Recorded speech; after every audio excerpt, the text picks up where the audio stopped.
Hi, folks.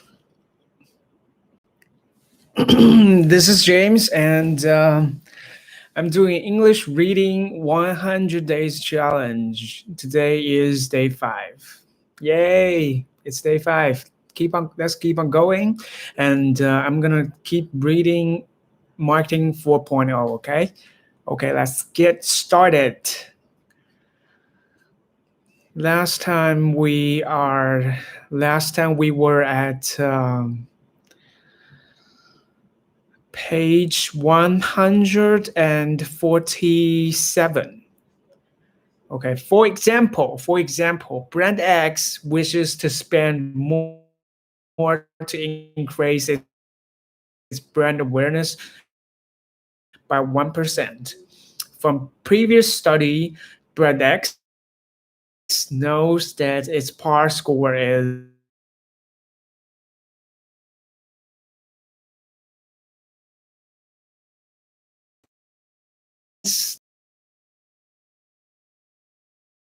process of generating market share. All other things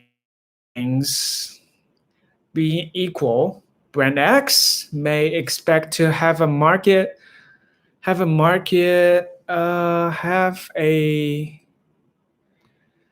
share increase of to this failure. And customers might find actual product to be disappointing during trial. The price might be too high. The salesperson is not convincing. The salesperson is not convincing. The salesperson is not convincing enough, or the product is not really readily available in the market. Fixing these issues will help the brand to increase the commitment level. A lower conversion rate from act to advocate for a brand indicates low affinity, and customers who have experienced the brand are not delighted enough to recommend it.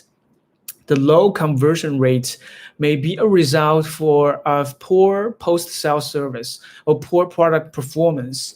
Customers are attracted to buy the brand, but are eventually disappointed with their purchase. Improving the usage experience will help increase the affinity level. Bar equals to appeal divided by awareness, ask divided by appeal, act divided by ask. Okay. Oh, right. And then finally, advocate divided by aware. Okay.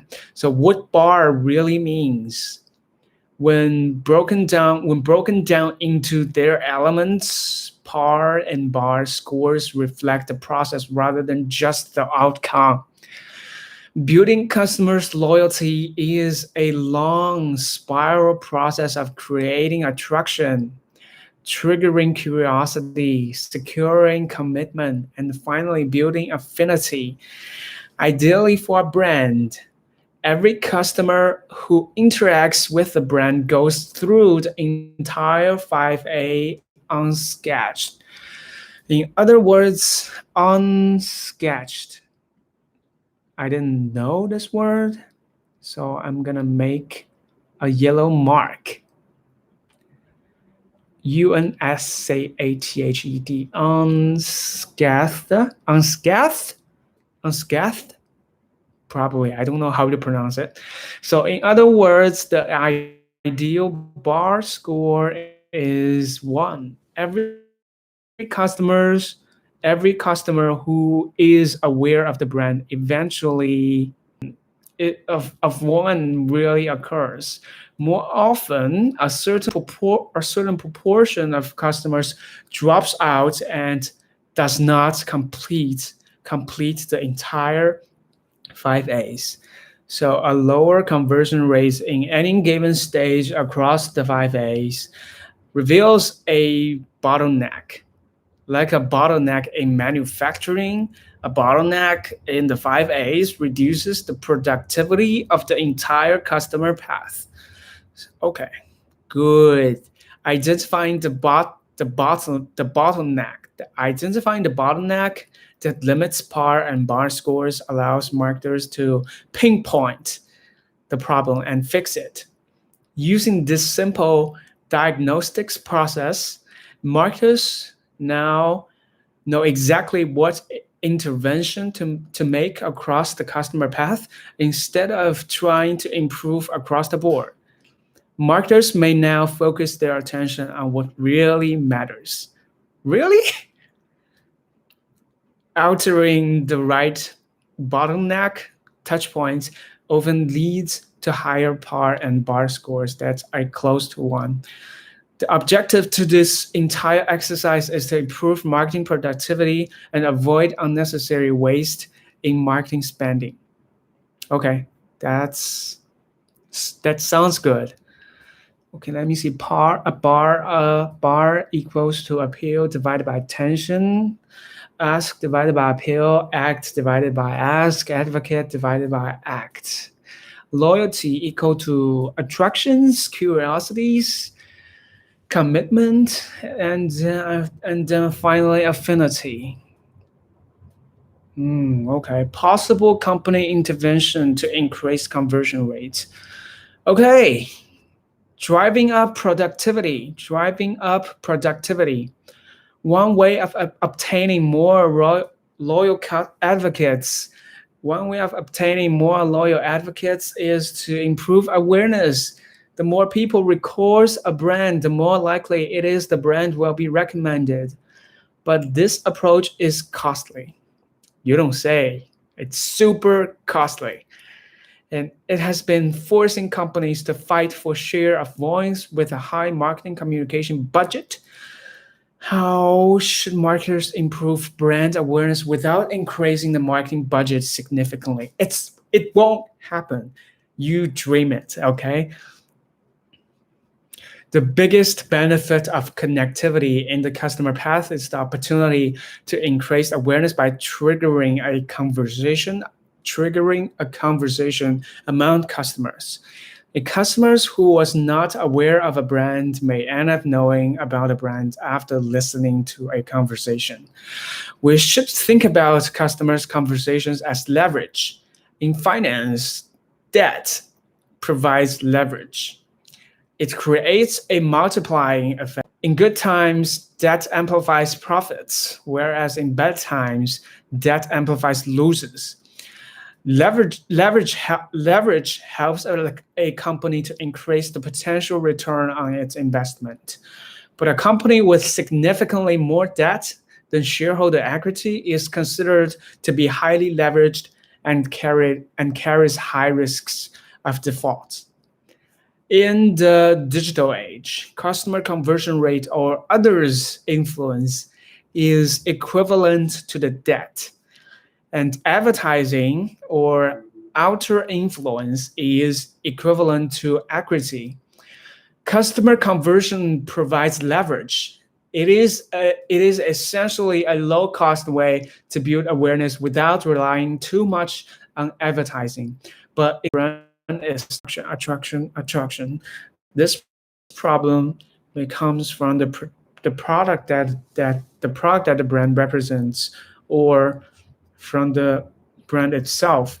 When the actual product's value propositions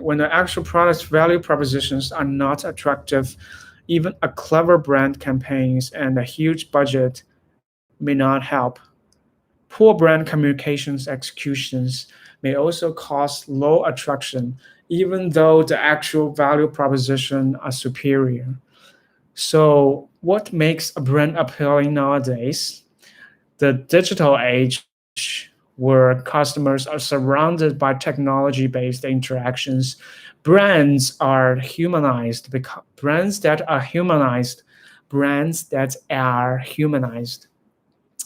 Okay, brands that are humanized become the most appealing.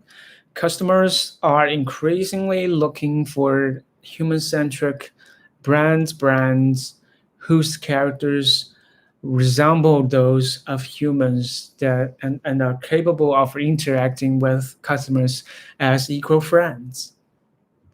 Okay, I think this paragraph is very important. So I'm gonna read it again. How to increase attraction.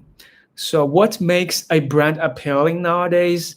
In the digital age where customers are surrounded by technology based interaction, brands are humanized, became the most appealing. Okay. Customers are increasingly looking for human-centric brands and brands whose characters resemble those of humans and are capable of interacting with customers as equal friends. So not counting good factors only. However, the brand has somewhat lost its activism appeal to receive the brand. On its 40th birthday, it launched its Enrich Not Exploit campaign. It aims to attract hardcore customers who actively support the brand's mission, as well as customers who feel good buying such a socially responsible brand. Another example is BRI. Do you heard BI before? I never heard about it. Maybe it's very famous in the US, but not here in China. So which actively creates bottom of pyramid, actively creates bottom of pyramid and entrepreneurs to I didn't know this word. Alleviate. Alleviate. Alleviate? Okay, I'm gonna mark it in yellow. Alleviate poverty. Alleviate poverty. As the world's largest micro lender and also Indonesia's most profitable bank. Oh, Indonesia's most profitable bank. It pursues this mission seriously. The bank recently acquired and launches its own satellite. Really? Its own satellite? The first bank in the world to do so, which enables it to better serve the country, especially the entrepreneur poor in remote areas. Timberland. Oh, I know Timberland. The boots. Timberland is another leading example. The outdoor lifestyle brand recently pledged to plant 10 million trees cumulatively since 2001 and use renewable sources to supply half of its facilities' energy requirements. Customers may also be attracted to brands that are experiential and represent certain lifestyle movements. These brands have orthodoxy ways of doing business and therefore are perceived to be cool. The sway customers, they sway SWAY, they sway, a new word learned. They sway customers with great storytelling about their larger than life missions. Casper, a mattress brand, is redefining how people buy mattresses and helping people to sleep better. It engages in business practices and are uncommon in the industry. It sells only one perfect type of mattress, one designed to give the better quality of sleep, while competitors all offer many variants. It sells online and compresses a queen-sized mattress into a shipping-friendly 21 by 21 by 42 inches box. Not only that, it provides a 100 night trial, free shipping and returns. It is very convenient and risk-free for customers who do not have time to select the right models and transport the mattress. Casper's ability to remain attractive in the long run, however, remains to be seen. Okay, I think that's all for today. Thank you so much for your watching and see ya.